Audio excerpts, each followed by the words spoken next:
Bismillahirrahmanirrahim. Assalamualaikum warahmatullahi wabarakatuh. Alhamdulillahi rabbil alamin. Alhamdulillahi hamdan tayyiban mubarakan fihi kama yuhibbu rabbuna wa yarda.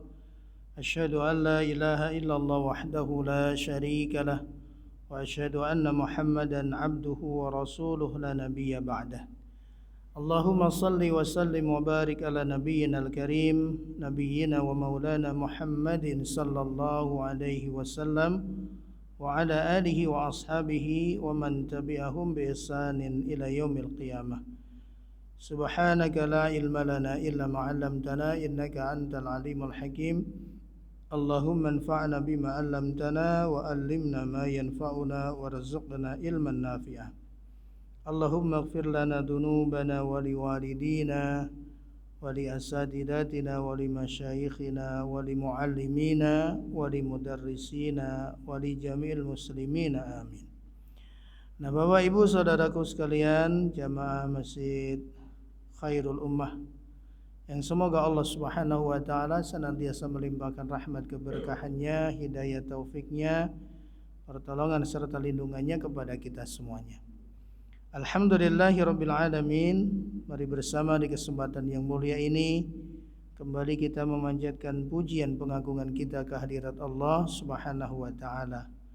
Bersyukur kepada Allah atas nikmat-nikmat yang Allah karuniakan, terkhusus di malam hari ini Allah himpunkan kita bersama dalam kebaikan di hari-hari terakhir di bulan Ramadan. Semoga dengan syukur kita kepada Allah Subhanahu wa taala, Allah menjaga nikmat yang dikaruniakan dan Allah Subhanahu wa taala tambahkan keberkahan di dalamnya, sehingga apapun nikmat yang Allah karuniakan menjadi sarana kita untuk taat kepada Allah, menjadi sarana kita untuk dekat kepada Allah Subhanahu wa taala, dan bisa menjadi sarana kita untuk beramal saleh mengharap ridha dan rahmat Allah Subhanahu wa taala. Nah, Bapak Ibu saudaraku yang dimuliakan Allah, alhamdulillah malam hari ini di agenda itikaf yang dilakukan kita bisa sejenak bertolabul ilmi, bermajlis dalam ilmu.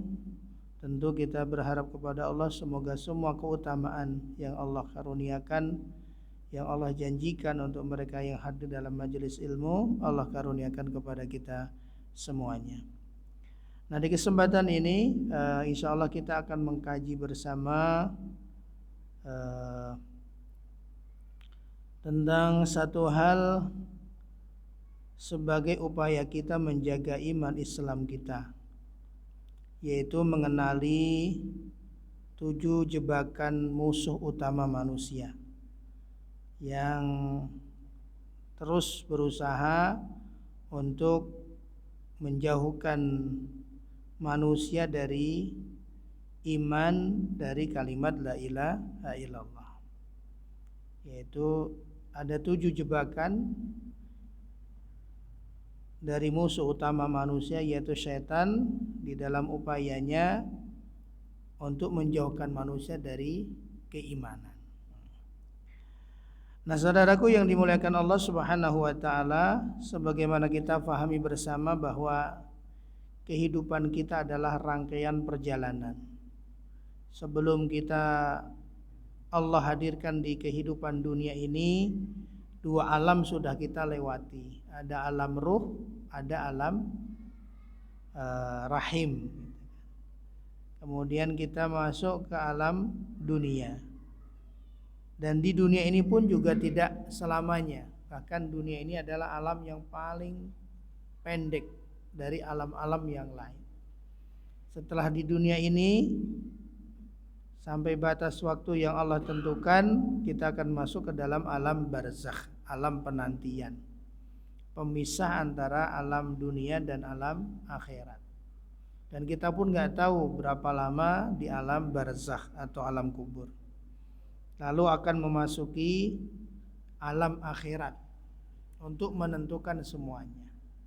Nah, di alam akhirat inilah manusia hanya ada 2 pilihan, ke surga ataukah ke neraka.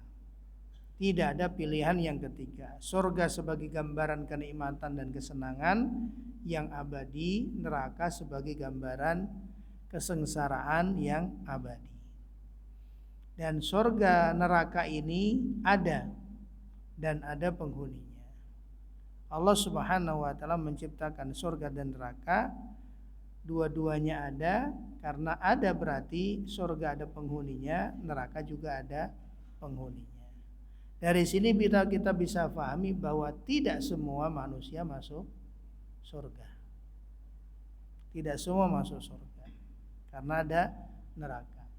Kalaulah kemudian muncul pertanyaan, berarti kalau tidak semua orang masuk surga, berarti Allah tidak menginginkan semua orang jadi baik. Ya realitasnya seperti itu.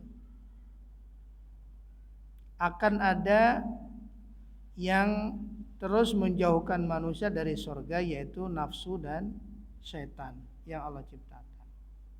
Kalau Allah menghendaki semuanya masuk surga, nafsu yang ada di jiwa kita bisa Allah cabut dan setan Allah matikan. Jadi semuanya baik akan masuk surga. Tapi kenyataannya tidak seperti itu. Ada setan yang jadi musuh utama manusia yang akan terus mengajak manusia untuk nemeni setan di neraka. Karena memang setan tempatnya sudah jelas, yaitu pembangkangannya, tidak taatnya kepada Allah, dia ada di neraka. Nah, mengetahui 7 jebakan setan ini menjadi penting. Kenapa penting? Karena kita untuk menjaga kalimat la ilaha illallah. Agar kalimat la ilaha illallah ini menjadi akhir penutup kalimat kita saat menghadap Allah Subhanahu wa taala. Man kana akhiru kalamihi la ilaha illallah dakhalal jannah. Siapa saja yang akhir perkataannya dia menetapi kalimat la ilaha illallah dakhalal jannah. Maka syaitan terus berusaha jangan sampai kalimat ini terucap. Maka dalam detik-detik yang paling kritis seseorang sebelum menjelang ajalnya, setan terus menggoda manusia dengan berbagai macam cara. Mendatangi manusia dengan wajah orang tuanya, ibunya, bapaknya. Kemudian mengatakan, wahai anakku, ikut bapak jadi Yahudi, ikut bapak jadi Nasrani, ikut bapak jadi Majusi, terus gitu. Setan menjelma menyerupai orang-orang yang disayangi oleh seseorang itu di dunianya. Nah, disinilah kemudian pertarungan yang sedemikian rupa. Maka ketika kita bisa melewatinya, insya Allah kita bisa menetapi husnul khotimah. Maka disinilah penting untuk kita mengetahui apa itu 7 jebakan setan.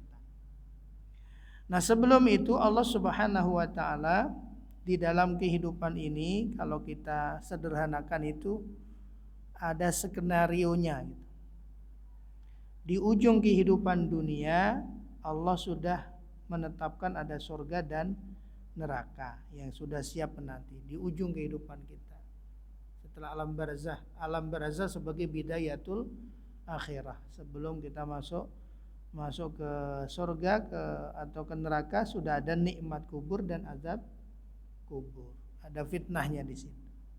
Di awal dan sepanjang perjalanan kita di dunia ini ada 2 musuh utama manusia yang akan terus menggodanya, menjauhkan dia dari kebenaran dan kebaikan. Yaitu ada setan yang di luar dan ada nafsu yang ada di dalam diri manusia. Sebagaimana yang Allah jelaskan dalam surat An-Nas. Min syarril waswasil khannas itu alladzi yuwaswisu fi sudurin nas minal jinnati wan nas. Kemudian sepanjang perjalanan itu di kanan kiri manusia ada malaikat yang bertugas mencatat semuanya. Ma yalfidu min qaulin illa ladaihi raqibun atid. Tidaklah ada kata yang terucap melainkan di situ akan ada raqib dan atid yang mengawasi lagi mencatat. Terus demikian. Sepanjang perjalanan kita ini, jadi nggak akan ada yang kelewat. ucapan yang terucap, perilaku, sikap, perbuatan yang dilakukan, semuanya ada catatannya sepanjang perjalanan hidup kita. Nah, di tengah perjalanan itu menghadapi nafsu, menghadapi setan, ada catatan malaikat. Di tengah perjalanan itu juga ada Allah yang membersamai manusia melalui Rasulnya, melalui kitabnya. Rasul yang menerangkan kitab sebagai panduan, dan Allah berikan akal, yang dengan akal itu manusia bisa memilih dan memilah. Nah, Allah berikan perangkatnya untuk melawan nafsu dan melawan setan. Allah berikan perangkatnya, yaitu ada yang membimbing, yaitu para nabi dan para rasul. Kemudian ada panduannya, yaitu Al-Quran, kitab yang Allah turunkan. Dan ada akal yang memang Allah sudah buat seseorang bisa memilih dan memilah mana yang baik, mana yang buruk. Nah, setelah itu kembali kepada manusia sendiri, bagaimana dia menggunakan sarana yang sudah Allah sediakan untuk melawan musuh utamanya, agar terhindar dari jebakan-jebakan musuh utamanya. Nah, Allah Subhanahu wa taala kemudian juga menetapkan dalam Islam ada kaidah-kaidah yang baku. Bahwa yang pertama, kaidah yang pertama, Allah Subhanahu wa taala jauh sebelum menciptakan manusia sudah menciptakan surga dan neraka. Dan surga ini tidak Allah berikan secara cuma-cuma pada manusia. Ada harganya. Maka dari setiap perintah itu selalu tidak sedikit yang diakhiri dengan kata la'alla, la'allakum tattaqun, la'allahum yarsyudun, la'allakum tatafakkarun gitu. Terus demikian. Kenapa? Apa artinya la'alla? La'alla itu untuk menjadi takwa, untuk senantiasa berada dalam bimbingan, untuk senantiasa bisa berpikir. Itu ada upaya, ada usaha yang harus dilakukan untuk mencapai itu, untuk mendapatkan itu. Maka untuk mendapatkan surga Allah pun juga demikian. Tidak Allah berikan secara cuma-cuma, walaupun kelihatannya ringan tapi ternyata berat. Apalagi sekarang puasa sudah di akhir-akhir. Tadi pagi saya jalan-jalan nemenin istri saya gitu. Udah suasana Ramadan udah nggak kelihatan. Udah orang makan minum udah biasa gitu. Makanya kalau sampai saat ini anak kita masih puasa, anak kita masih sholat, anak kita masih tarawih, itu nikmat luar biasa. Itu nikmat yang sudah sepatutnya kita bersyukur. Anak kita masih puasa tanpa kita awasi 24 jam gitu, masih ngejaga puasa. Kenapa? Karena di luar sana ada yang bisa jadi seumuran atau yang lebih tua itu untuk puasa nggak kuat. Dan ketika meninggalkan itu pun seperti kelihatannya tidak ada rasa penyesalan gitu. Tidak ada rasa sungkan dan yang lain. Mengabaikan apa yang menjadi perintah Allah Subhanahu wa taala.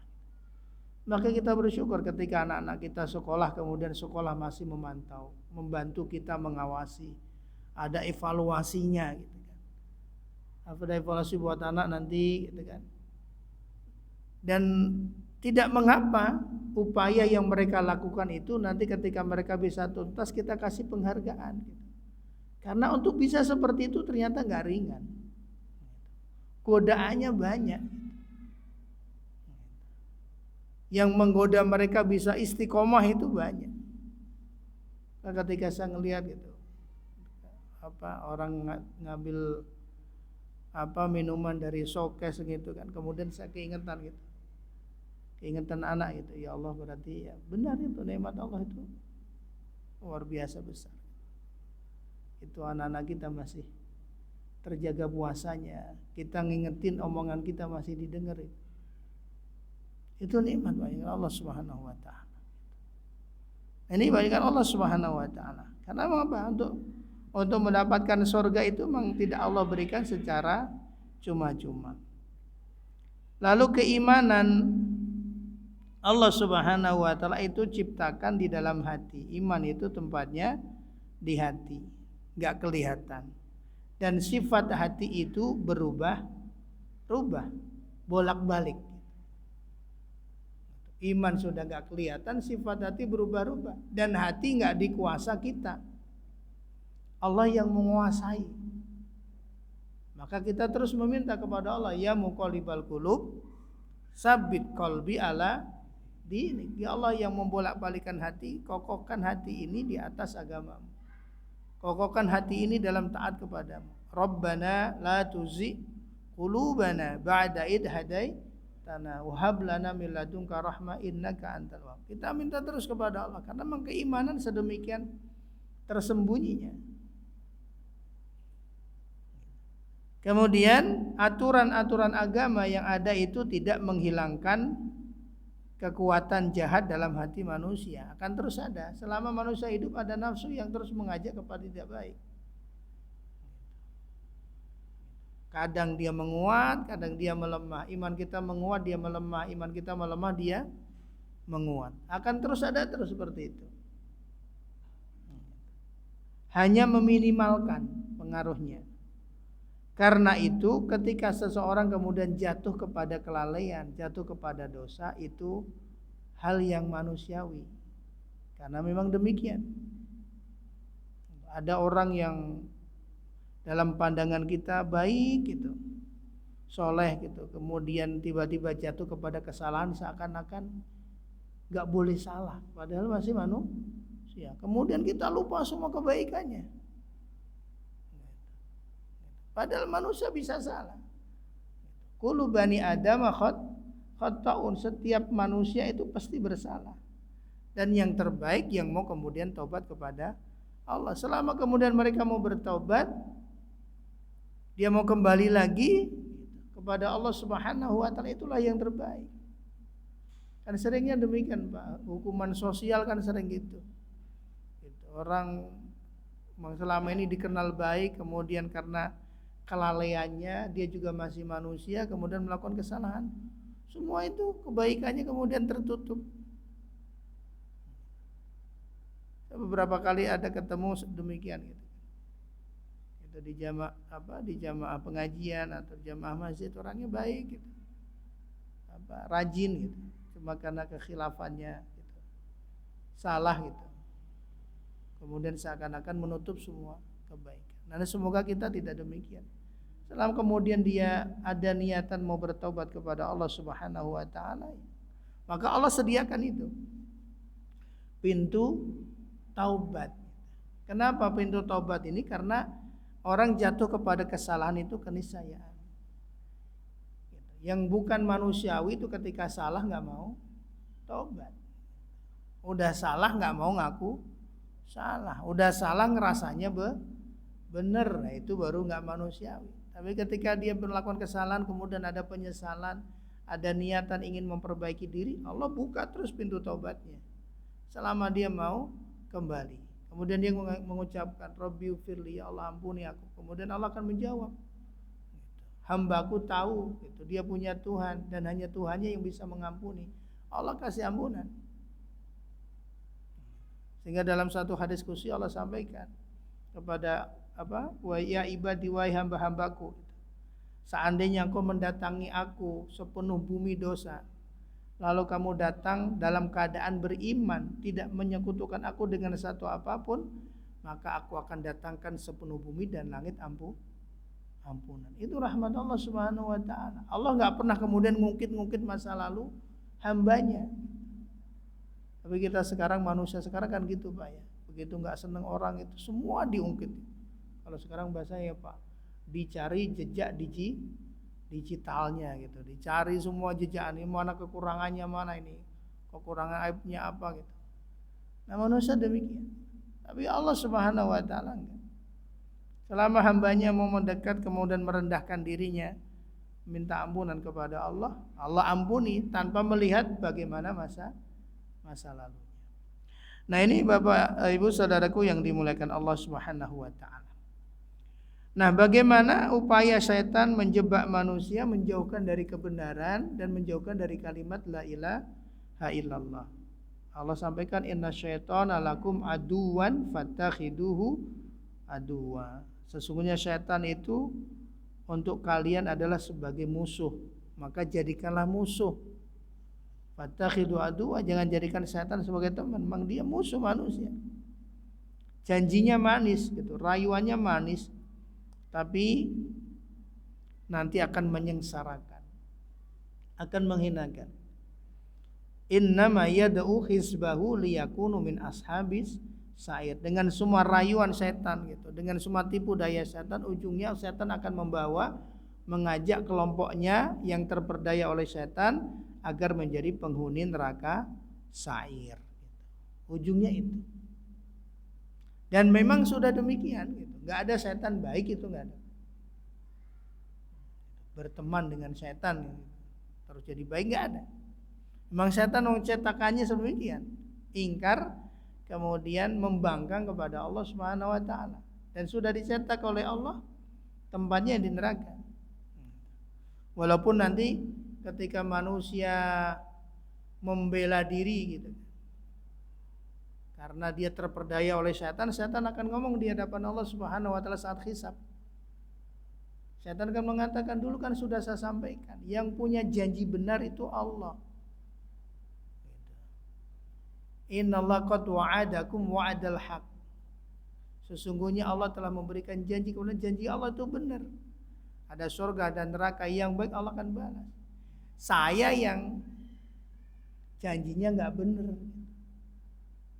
Yang ngasih hidup itu Allah, yang ngasih rezeki itu Allah, yang memudahkan kesulitan itu Allah, bukan saya. Saya tanyakan seperti itu.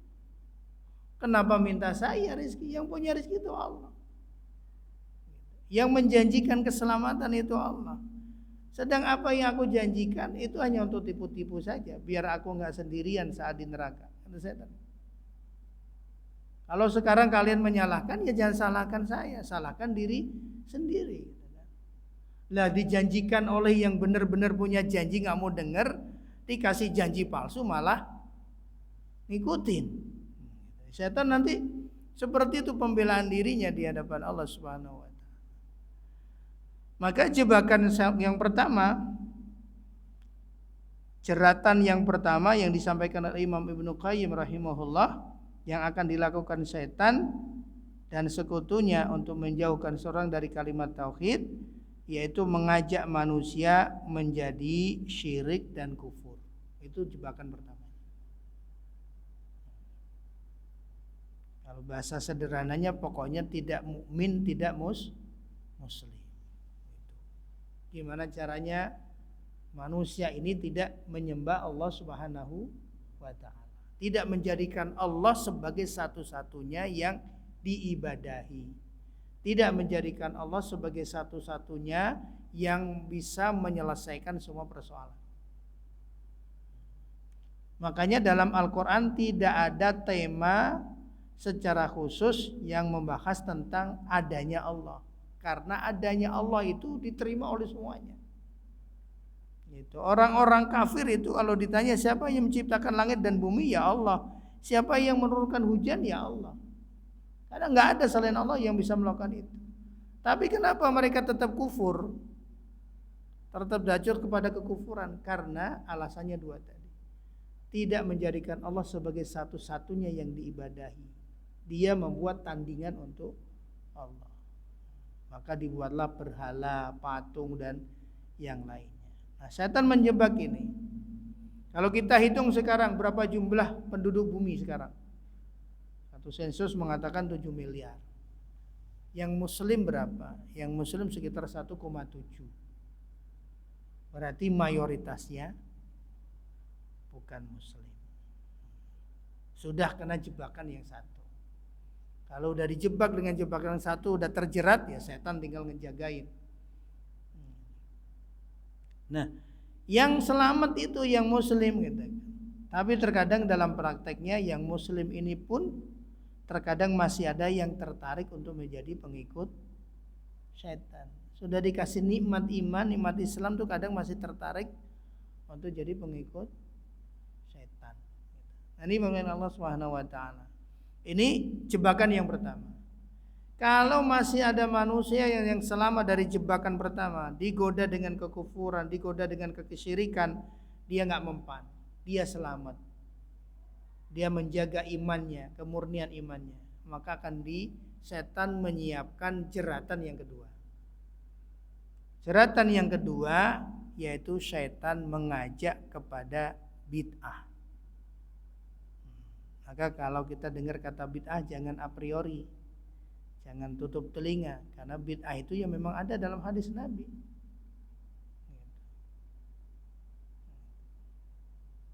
Jadi jangan kemudian kita menolak 100%. Memang ada. Dan bid'ah ini sangat bahaya. Maka kita memahaminya pun secara proporsional, tidak terlalu berlebih-lebihan, juga tidak kemudian memudahkan. Maka Rasulullah sampaikan hadisnya sahih, kullu bid'atin dalalah, setiap yang namanya bid'ah itu adalah membawa kepada kesesatan.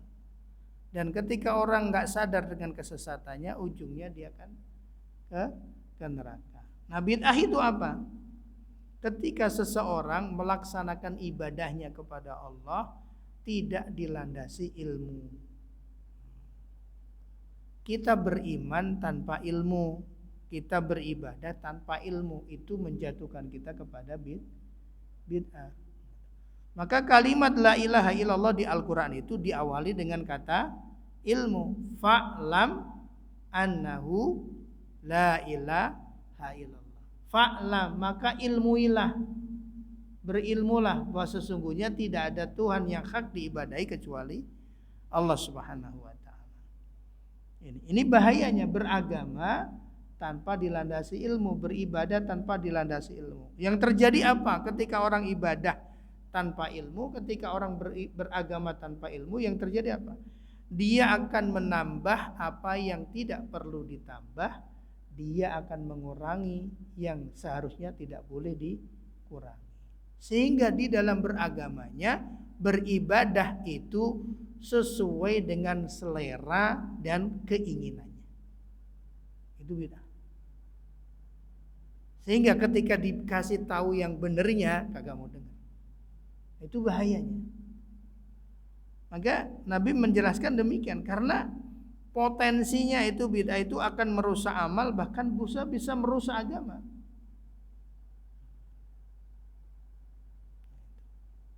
Nabi terakhir itu Nabi Muhammad. Enggak ada nabi setelah Nabi Muhammad. Enggak ada rasul setelah Nabi Muhammad, setelah Rasulullah. Kemudian ada datang tiba-tiba ngaku nabi. Yang aneh itu bukan yang ngaku nabi. Yang aneh yang percaya. Ada ngaku-ngaku nabi dipercayai gitu loh. Ini yang aneh kan? Banyak apa kan? Terfitnah demikian. Gitu. Ada nabi Jawa, nabi asalnya orang Indonesia gitu. Dia ngaku nabi gitu. Banyak namanya kan, ada Lia Eden, kemudian Musodik dan yang lain semuanya gitu. Udah jelas salah gitu. Tapi ada yang ikuti. Inilah bid'ah sejatinya. Bid'ah dalam akidah seperti ini yang perlu kita waspadai. Bukan dzikir bareng, bukan kunut, bukan dzikir jamaah, bukan yasinan, tahlilan, bukan itu. Selama itu masih ada dalil-dalilnya, masih ada sangkutannya dengan dalil, nggak masuk kategori bid'ah. Membaca Al-Quran, kemudian berhimpun membaca Al-Quran, ada dalil. Tapi yang perlu diwaspadai bid'ah dalam akidah ini. Rukun iman jelas 6 gitu, ada yang ngurangi gitu, ada yang nambahi. Rukun Islam 5, ada yang ngurangi, ada yang nambahi gitu. Sholat wajib itu 5 waktu gitu. Kemudian ada satu ajaran sholat cuma cukup 3, duhur ma asar selamanya di jamak, maghrib wa isya selamanya di jamak, sehingga sholat cukup 3 waktu. Di kalangan Syiah kan seperti itu. Nah, inilah bid'ah yang perlu diwaspadai. Nah, seperti itu. Jadi beragama sesuai dengan selera dan kepentingan. Itu bahayanya. Maka setan akan menjebak seperti itu. Maka bisa kita hitung berapa banyak itu. Maka ada satu Ustadz Amin, dia punya satu lembaga yang memang beliau keliling Indonesia itu mencari aliran-aliran yang menyimpang di dalam Islam, kemudian beliau bukukan. Ya, ada Ingkarus Sunnah, ada Isa Bugis, macam-macam di Indonesia tuh, puluhan. Ada aliran pokoknya bayar 50 juta udah dapat tiket masuk surga gitu. Udah nggak wajib lagi sholat gitu. Udah dijamin kan banyak gitu. Udah jelas kayak gitu kadang itu godaannya, orang bisa ngikut gitu. Nah, ini Bapak Ibu Saudaraku yang dimuliakan Allah, ini jebakan jeratan setan yang kedua. Nah, kalau masih ada yang selamat dijerat setan dengan jeratan bid'ah ini, setan tidak berhenti untuk menjebak dan menjerat manusia. Disiapkan jebakan jeratan yang berikut, yaitu al-kabair. Setan akan menggoda manusia melakukan dosa-dosa besar. Nah, maka dosa bid'ah itu dosa di atas dosa besar. Setan akan mengajak manusia melakukan dosa besar. Dosa besar itu dua kategori. Tarkul wajibat wa fi'lul muharramat. Meninggalkan yang diwajibkan dan melakukan yang diharamkan. Itu dosa besar. Sholat wajib, gak mau sholat tanpa ada alasan apapun, dosa besar. Kalau dia ngingkari, ngapain sih sholat? Emang wajib. Saya nggak percaya sholat itu bagian dari Islam. Bukan cuma dosa besar, bisa sampai dia keluar dari Islamnya karena mengingkari salah satu rukun Islam. Ngapain puasa, bikin capek, bikin haus, bikin lapar gitu. Bikin susah aja gitu. Dia mengingkari, semua ulama sepakat dia bisa keluar dari agama. Tapi dia masih meyakini, tapi nggak mau ngejalanin. Nah, itu masuk dosa besar. Atau dia melakukan yang Allah haramkan. Nah, setan akan menjebak di situ. Menjaga iman, insya Allah kita akan selamat dari jebakan kekufuran. Melandasi amalan dengan ilmu, insya Allah kita akan selamat dari jebakan bid'ah. Kemudian berhati-hati dalam hidup, itu insya Allah menyelamatkan kita dari dosa besar. Menjaga diri. Nah, Imam Ibnu Qayyim kemudian melanjutkan, dosa besar itu asal usulnya ada 4. Yang pertama kata beliau yaitu dosa al-bahaim, dosa binatang ternak. Binatang ternak itu aktivitasnya apa, Pak? Makan, seneng-seneng, tidur, makan lagi, seneng-seneng, tidur. Pokoknya urusannya perut sama nafsu. Nah, itu dosa paling rendah. Dosa besar paling rendah. Yaitu urusan perut dan di bawah perut. Makan makanan yang haram, kemudian korupsi, ini semuanya urusannya itu. Mengerampas orang lain, dosa zina dan yang lain. Ini dosa besar pertama. Kemudian yang berikutnya dosa as-siba, dosa binatang buas. Yaitu ketika seseorang, dan ini lebih sedikit yang bisa melakukannya. Dia punya kekuatan mengancam, mengintimidasi, membunuh, itu dosa binatang buas. Karena dia punya kekuatan, dia punya kekuasaan, dia punya keberanian. Dosa membunuh, kemudian merampas, kemudian semuanya. Dosa binatang buas. Kemudian ada dosa setan. Yaitu setan itu sifatnya apa, Pak? Melakukan manipulasi, melakukan tipu daya, melakukan konspirasi. Ada dosa-dosa masuk kategori ini. Biasanya dosa-dosa ini nganggapin pejabat yang punya kekuasaan, pedagang, itu biasa kena dosa setan. Tipu-tipu kerjanya gitu. Manipulasi harga, ngurangin timbangan, ini semuanya.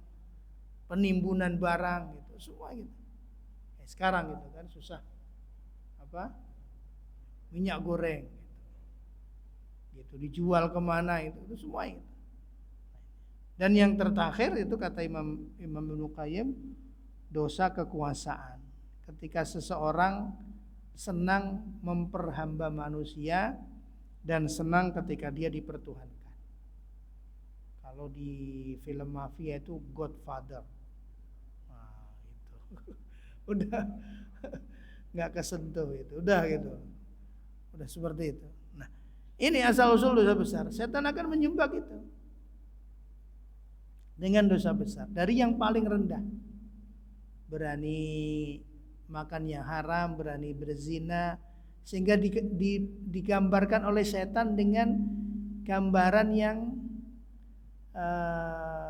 semanusiawi mungkin, sehingga kemudian yang menolak berzina dan yang lainnya itu dianggap orang-orang radikal, orang-orang ekstrem. Nah, sekarang kan di Indonesia lagi ngebahas namanya undang-undang tindak pidana kekerasan seksual. Itu apa? Di undang-undang itu kalau tidak salah perkawinan sejenis itu mau dilegalkan. Sekarang udah lagi dibahas RUU-nya, rancangan undang-undangnya. Kemudian tindakan aborsi itu tidak terkena kriminal. Nah, ini Bapak Ibu kan Allah Subhanahu wa taala sampai sedemikian mereka berupayanya itu. Sekutu-sekutu setan. Jadi kalau umat Islamnya kemudian yang punya kewenangan yang bisa kemudian memberikan pengaruh tidak peduli dengan itu, ya sudah. Sampai sedemikian. Padahal dalam satu sensus itu di beberapa kota besar, Jakarta, Bandung, Surabaya, Medan itu dalam satu hari angka aborsi itu bisa nyampe 200. Naudzubillah min dzalik. Ini bagi Allah Subhanahu wa taala. Nah, ini dosa itu saya akan menjebak di situ.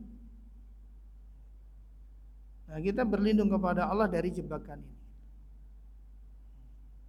Karena selama ini orang menganggapnya dosa besar itu hanya melakukan yang Allah larang. Orang tidak pernah menganggap meninggalkan yang diperintahkan itu termasuk dosa besar gitu. Jadi orang nggak sholat itu mah nyantai aja. Sholat itu kan urusan pribadi, nggak boleh dipaksa-paksa. Nggak puasa ya suka-suka gitu. Padahal enggak, itu urusan Islam. Ini Bapak Ibu saudaraku yang dimuliakan Allah. Nah, beliau kemudian melanjutkan lagi, bila seseorang sukses melakukan dosa yang pertama, maka biasanya orang itu akan melakukan dosa yang berikutnya. Pertama melakukan itu ada kecemasan, gak bisa tidur karena takut ketahuan. Tapi begitu terus gitu. Begitu tidak bisa melakukan, gak bisa tidur. Pertama gak bisa tidur karena takut ketahuan. Tapi karena udah seringnya, yang terjadi sebaliknya, dia gak bisa tidur kalau tidak melakukan. Dia nggak tenang kalau tidak melakukan. Nah, ini Bapak Ibu saudaraku yang dimuliakan Allah. Nah, bila masih ada manusia-manusia yang selamat dari jeratan setan yang ketiga ini, dijerat dengan dosa besar, masih selamat, dia masih terjaga, setan nyiapin lagi jeratan yang berikutnya. Belum berhenti setan, belum menyerah, masih nyiapin lagi. Jeratan yang berikutnya yaitu as-saghair, dosa-dosa kecil. Sehingga kemudian syaitan menjadikan dosa itu kelihatan logis dan manusiawi. Sehingga orang selalu melakukan pembenaran dari dosa yang dilakukan. Merasa benar. Syaitan membuat demikian. Dosa-dosa itu kelihatan kayaknya benar gitu. Sehingga orang melakukan pembelaan. Maka kemudian syaitan akan menjebak dengan dosa as-shaghair, dosa kecil. Mungkin dia tidak berzina, tapi melegalkan, menyetujui, masuk. Seperti istrinya Nabiullah Lut alaihissalam, menyetujui tentang perilaku penyimpangan yang terjadi pada masa itu. Mungkin dia tidak mencuri, tapi ikut mencicipi, dapat bagian juga. Mungkin dia tidak menipu. Nah, ini bagian Allah Subhanahu wa taala. Dosa-dosa kecil ini. Dan kecil kemungkinan siapapun kita bisa lepas dari ini.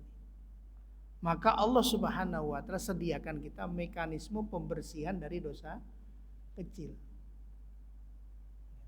Siapa yang berwudu dengan sempurna, kemudian dia melangkahkan kakinya ke masjid tidak ada tujuan kecuali untuk sholat, maka satu langkah menghapus dosa, satu langkah mengangkat derajat. Siapa yang kemudian dia berwudu dengan sempurna, setiap basuhan di anggota tubuhnya itu meluruhkan dosa.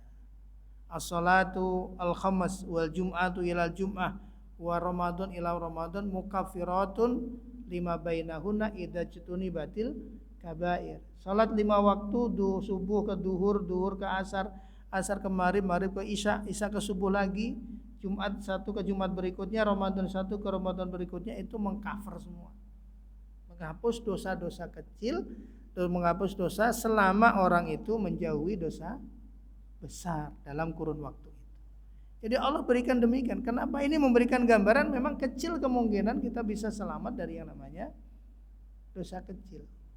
Tapi ketika dosa kecil ini tidak disadari, lama-lama dia akan jadi besar. Karena api besar itu diawali dari ranting yang kecil. Ketika ranting yang kecil-kecil itu ditumpuk, maka dia akan bisa menjadi api yang sangat besar. Maka kemudian Nabi SAW memberikan gambaran perbedaan orang mukmin dengan orang munafik itu. Orang mukmin kalau ngelihat dosanya seperti batu yang mau dijatuhkan di atas kepalanya. Tapi orang munafik melihat dosanya seperti lalat yang menempel di hidungnya. Dia cuma kibaskan doang. Nah, menganggapnya sambil lalu aja, ini nggak ngaruh. Ini mah nggak ngefek gitu yang dilakukannya. Nah, ini Bapak Ibu saudaraku yang dimuliakan Allah. Nah, Allah berikan demikian. Nah, kalau kemudian sampai level keempat ini, dosa kecil ini, masih ada hamba-hamba Allah yang selamat, Setan menyiapkan jeratan yang kelima, yaitu Setan mengajak kepada al-mubahat, hal-hal yang mubah. Apa itu artinya mubah? Dia tidak melakukan dosa dan dia juga tidak menghasilkan pahala. Itu mubah. Dalam bentuk apa? Digoda, ditingkatkan nafsu makannya, nafsu tidurnya secara berlebihan. Sehingga kemudian seseorang itu terlewat dari prime time, waktu utama, gitu, digoda dengan itu, sehingga makannya, minumnya itu yang seharusnya diniatkan untuk ibadah bisa pahala, tapi makannya hanya untuk sekedar menikmati saja. Setan menggoda agar manusia kelewat itu. Hiburan boleh, nonton bola boleh, tapi kemudian nonton bolanya melewatkan dia dari prime time. Enggak jadi sholat malam, lupa sholat malamnya. Nah, ini Seperti itu gitu kan. Setan menggodanya sedemikian. Gitu. Membujuk untuk mengurangi pahala. Kalau sekarang anak-anak kita ya dengan gamenya dan semuanya gitu. Digodain seperti itu, dijatuhkan kepada yang mubahat. Gitu. Berlebih-lebihan di situ. Berlebih-lebihan dalam hal sehingga kemudian waktu yang dimiliki oleh seorang muslim itu hilang produktivitasnya. Yang sekarang dia bisa produktif menghasilkan banyak kebaikan, di situ dia hilang. Padahal makan, minum, dan kesenangan itu bisa menghasilkan pahala ketika dibarengi dengan niat yang benar. Nah sampai level ini gitu, insya Allah masih ada hamba-hamba Allah pun yang tidak tergoda, tidak terjerat, tidak terjebak oleh setan. Setan belum berhenti, dia siapkan jeratan yang ke-6. Kata Imam Ibnu Qayyim, jeratan yang ke-6 itu mengajak manusia kepada hal yang biasa sehingga dia meninggalkan hal yang utama. Di situ belum mencontohkan, misalnya sunnah yang utama di antara azan dan iqamat adalah sholat sunnah, berdoa dan beristighfar. Itu utamanya. Tapi setan sehalus mungkin bagaimana orang itu kehilangan kesempatan itu untuk sholat, untuk doa, untuk istighfar. Karena kan bainal adzan wal iqamah da'watun mustajabah. Antara azan dan iqamat itu ada doa-doa yang mustajab.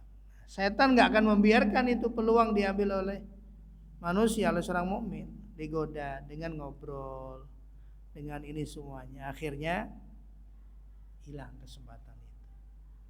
Nah ini Allah sampai sedemikian upayanya syaitan itu menjebak manusia. Bener sampai yang terkecil syaitan pun nggak ngebiarin. Nah kalau sampai level ini masih ada yang selamat. Ada hamba-hamba Allah yang memang kualitasnya sedemikian, nggak mempan digoda sampai hal sedemikian, nggak terjerat itu. Maka setan menyiapkan jeratan ke-7. Nah, jeratan ke-7 ini main fisik. Nah, setannya udah main fisik, menyerang langsung secara fisik. Jadi diserang dengan kekufuran nggak mempan, dengan bid'ah nggak mempan, dengan dosa besar nggak mempan, dosa kecil nggak mempan, dengan hal yang mubah nggak mempan, dengan hal-hal yang biasa kemudian meninggalkan yang utama nggak mempan juga. Bahasanya kalau orang seperti ini nggak boleh lama-lama hidup. Setan nggak akan membiarkan, karena hidupnya orang ini bahaya. Nanti bisa jadi inspirasi banyak orang. Akan menggugah kesadaran orang. Akan banyak menggugah orang-orang yang lalai jadi sadar, jadi baik. Ini orang-orang seperti ini ditakuti sama setan. Maka cara gimana? Diserang secara fisik. Caranya bagaimana? Setan menggerakkan tentaranya dari kalangan jin dan manusia, menciptakan perasaan benci kepada sosok yang satu ini. Jadi yang baik ini menjadi sosok yang dibenci. Dengan berbagai macam propaganda yang dibuat. Gimana orang yang baik ini tertutupi baiknya, dibenci. Atau bahasa kita sekarang itu pembunuhan karakter. Setan menyerang itu. Itu orang-orang baik dirusak karakternya. Cari tuh kekurangannya gitu. Nah, sekarang tuh medianya luar biasa, Pak. Kalau media sosialnya orang-orang seperti ini terfasilitasi itu.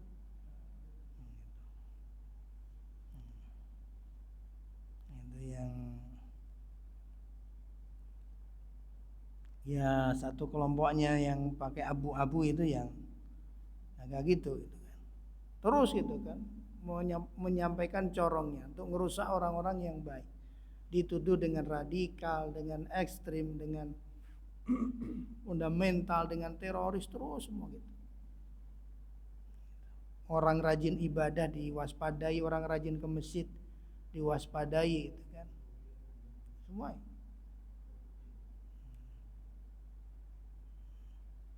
Kemudian anaknya masih kecil diajari untuk menutup aurat dengan baik, diwaspadai semuanya. Ini orang-orang yang perlu diwaspadai. Maka makin beriman seseorang, biasanya ia makin dibenci oleh para sekutu setan.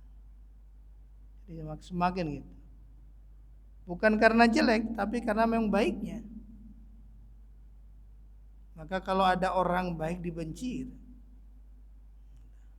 ya berarti memang setan udah gak bisa ngegoda dengan 6 godaan tadi. Setan udah gak bisa menjebak dengan 6 jebakan tadi. Jadi dia melancarkan jebakan yang terakhir. Gimana orang yang baik. Maka kalau kita baca dalam beberapa catatan sejarah orang-orang yang kemudian bisa menginspirasi, kemudian menggugah kesadaran, rata-rata meninggalnya itu nggak di atas pembaringan, karena udah nggak bisa dengan cara lain gitu. Ya dibunuh, ya macam-macam. Banyak gitu kemudian tokoh-tokoh di agama kita yang sedemikian, karena memang udah nggak bisa lagi deh. Ya para pejuang-pejuang kita dulu, Pangeran Diponegoro, Imam Bonjol semuanya, kemudian Teku Umar dan semuanya gitu. Diasingkan malah mempengaruhi, ya udah harus caranya dibunuh. Ulama-ulama kita, Imam Abu Hanifah diracun gitu. Banyak. Kemudian Imam Malik dan yang lain. Ya, di zaman sahabat pun juga, sahabat Umar bin Khattab itu yang nusuk dari belakang kan ikut sholat. Makanya Islam itu kan agama yang terbuka, agama yang senantiasa husnudzon sama saudaranya. Dan orang yang masuk Islam kan nggak ditanya, kamu masuk Islam kepentingannya apa? Nggak ada. Begitu dia syahadat jadi saudara kita udah nggak boleh suudzon. Kalau kemudian dia menyimpan kepentingan tertentu, tujuan tertentu, yaitu urusan dia dengan Allah. Maka di situ tidak sedikit yang kemudian ulama-ulama kita, orang-orang soleh itu mengalami demikian. Ini baik yang di Allah Subhanahu wa ta'ala. Maka Rasulullah dibenci, ditolak, diserang itu kan bukan karena jahatnya. Hanya orang yang buta hati dan buta mata yang gak melihat kemuliaan Rasulullah. Orang-orang kafir zaman dulu itu gak pernah nyerang fisik Nabi, gak pernah. Karena mereka tahu, apalagi nyerang nasab Nabi, mereka nggak berani karena memang turunannya mulia. Maka mereka hanya bisa mengatakan Muhammad majnun, Muhammad sahir, tukang sihir gitu. Tidak lebih dari itu. Tapi orang sekarang luar biasa itu. Sampai kemudian ya memang buta semuanya. Nggak membaca sejarah yang ada. Ini yang dilakukan. Maka bagaimana orang baik ini nggak boleh kebaikannya memberikan pengaruh ke banyak orang, diasingkan. Zaman dulu kan gitu kan. Pangeran Diponegoro dari Jawa Tengah diasingkan ke Sulawesi. Di Sulawesi ternyata malah semakin kenceng dakwahnya, pindahin lagi. Semua banyak tokoh-tokoh pejuang-pejuang kita yang dulu demikian. Sehingga tidak sedikit ulama mengatakan, ya kalian mau meletakkan aku dimanapun itu kebaikan. Kalau engkau mau menjarakan diriku, maka penjara itu rihlah. Kesempatan aku untuk bermunajat kepada Allah lebih banyak.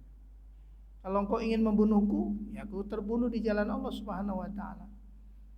Bingung mereka-mereka yang menjadikan dunia sebagai Tuhannya, bingung melihat orang-orang beriman seperti itu. Maka setan dengan sekutunya dari kalangan jin dan manusia akan melakukan itu, menyerang fisik, pembunuhan karakter sampai pembunuhan fisik. Nah, dari ini semua bagian Allah Subhanahu wa taala, maka salah satu yang bisa kita evaluasi, kita ada di kelas yang mana dari jebakan-jebakan setan itu, untuk kita mengukur diri kita. Nah, karena apa? Yang terpenting itu menentukan finishnya, akhirnya. Jadi sekelam apapun kehidupan seorang muslim, semoga di garis akhir perjalanan hidupnya dia bertaubat kepada Allah Subhanahu wa taala dan husnul khatimah. Kita terjebak dengan jebakan setan di level manapun, endingnya kita harus tetap husnul khatimah dalam keadaan taubat kepada Allah. Seperti kisah 99 pembunuh yang membunuh 99 orang, kemudian digenapkan jadi 100 orang. Niatannya untuk jadi baik itu nggak mati. Sampai kemudian dikasih petunjuk, udah kamu pindah, datang ke tempat sono. Nanti di situ kamu akan ketemu orang yang beda dengan komunitas kamu yang sebelumnya. Tapi perjalanannya belum nyampe, Allah takdirkan dia wafat. Kemudian karena jarak dia dengan kebaikan lebih dekat sejengkal dari jarak dia yang sebelumnya, sejengkal itu mengantarkan dirinya dapat rahmat Allah Subhanahu wa taala. Nah, ini yang kita upayakan. Memang tidak mudah untuk bisa kemudian selamat sampai level yang ketujuh. Tapi tadi yang kita upayakan, semoga akhir perjalanan kita dalam keadaan kita bertobat kepada Allah Subhanahu wa taala dan masih kemudian istiqomah memegang iman. Nah, bagaimana upaya yang bisa kita lakukan untuk membentengi diri melawan jebakan-jebakan setan tadi? Nah, yang pertama Imam Ibnu Qayyim menyampaikan, yaitu membekali diri dengan ilmu. Ini nggak bisa ditawar. Membekali dengan ilmu itu harus terus-menerus dilakukan. Ilmu mengenal tentang Allah, tentang agama, tentang Al-Quran, gitu. Juga mengenal tentang musuh utama manusia. Ini ilmu penting yang melandasi. Kemudian yang kedua, al-bi'ah, lingkungan. Nah, upaya kita untuk bisa selamat dari jebakan setan yaitu lingkungan. Karena lingkungan itu mempengaruhi stabilitas iman kita. Maka berusahalah berkumpul dengan orang soleh agar stabilitas iman kita terjaga. Karena ngumpul ini yang menentukan itu, selamat kita. Kalau kita mengumpul sama orang yang soleh, insya Allah saat kita lemah kita akan dikuatkan. Saat kita lalai kita akan diingatkan. Saat kita kuat akan menarik yang lain. Terus demikian. Ketika kita lingkungannya kita berada dalam lingkungan yang baik. Ketika kita ingin bisa membaca Al-Quran, ya kita berada di lingkungan orang-orang yang semangat baca Quran. Ketika kita ingin mengobati diri kita bisa bersedekah, ya kita cari lingkungan orang-orang yang dermawan. Terus demikian lingkungan itu. Karena lingkungan ini akan menjaga kebaikan kita. Yang ketiganya kata beliau, senantiasa memuhasabah gerakan hati dan niat. Karena niat itu setiap saat bisa berubah-ubah kalau kita tidak waspadai. Jangan mudah terpengaruh dengan komentar dan omongan orang lain tentang kita. Dipuji jangan merubah amal, dicela jangan merubah amal. Dipuji jangan menambah amal, dicaci jangan mengurangi amal. Itu menjaga terus itu ketulusan niat kita. Mau dipuji, mau dicela, pokoknya selama itu benar di jalan Allah Subhanahu wa taala, niatnya karena Allah. Yang keempatnya, beliau mengatakan dzikrul maut. Untuk kita bisa selamat dari jebakan syaitan, memperbanyak mengingat kematian. Dan tidak ada yang paling kuat menahan seseorang dari kejahatan kecuali ingat kepada mati. Jadi Salah satu faktor yang kemudian menjadikan orang itu mampu menahan diri dari kejahatan itu ingat mati. Maka sejahat apapun orang itu kalau diancam dibunuh itu pasti nggak berani ngebunuh. Maka tidak ada hukuman yang paling efektif untuk menghentikan kejahatan kecuali hukuman dalam Islam. Dia pernah ngebunuh satu orang, kemudian terbukti, diadili, kemudian pengadilan memutuskan hukumannya dia dibunuh. Diumumkan di semua stasiun TV akan dilaksanakan kisos pembunuhan dengan kasus seperti ini. Dia membunuh dengan sengaja, disaksikan semua. Orang-orang yang di hatinya ada niatan ingin ngebunuh, udah nyiapin daftar nama orang, urung semua. Kenapa? Karena ya, kematian itu orang yang jahat juga takut dengan kematian. Maka dzikrul maut ini benteng paling kuat. Ya, ada seorang ustaz cerita itu dulu masjid-masjid dulu itu kan kalau kita dapati kuburan itu ada di sekitar masjid ya Pak.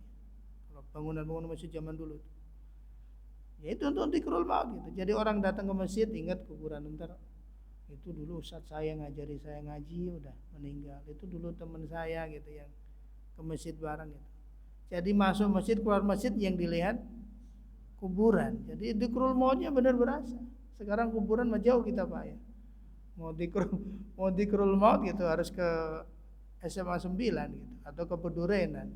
Harus meluangkan waktu. Kalau dulu mah langsung di depan. Nah, ini banyak Allah Subhanahu wa taala. Memang ada hikmahnya gitu dulu.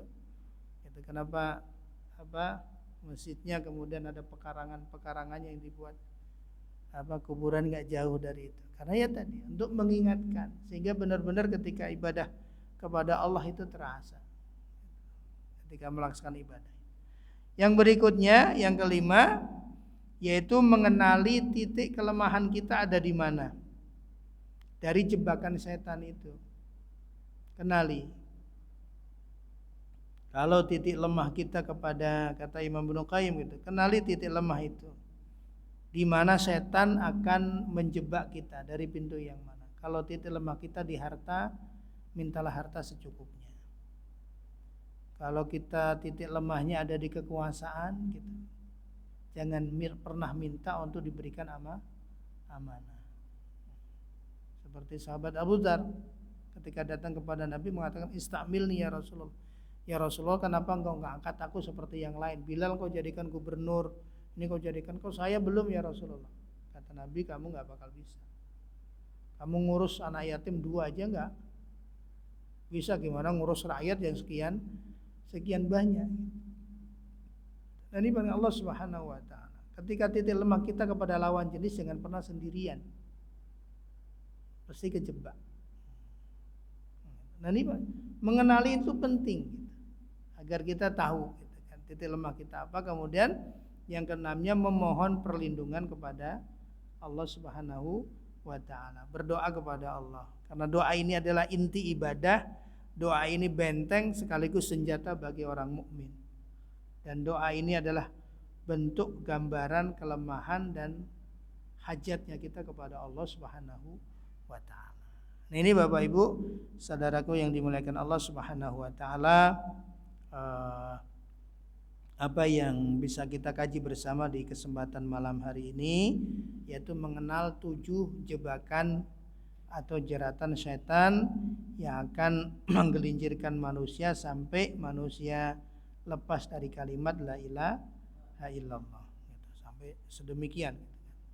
Nah, kemudian Imam Ibnu Qayyim juga menjelaskan langkah untuk bisa menghindari selamat dari jebakan tadi. Ada ilmu, ada lingkungan, kemudian terus menata hati dan niat, dzikrul maut, kemudian kenali titik lemah kita ada di mana, dan yang keenamnya memperbanyak doa dan memohon perlindungan kepada Allah Subhanahu wa taala. Demikian mungkin yang bisa saya sampaikan kesempatan malam hari ini, kurang lebihnya mohon maaf. Al-afu minkum, astaghfirullahi wa lakum. Assalamualaikum warahmatullahi wabarakatuh.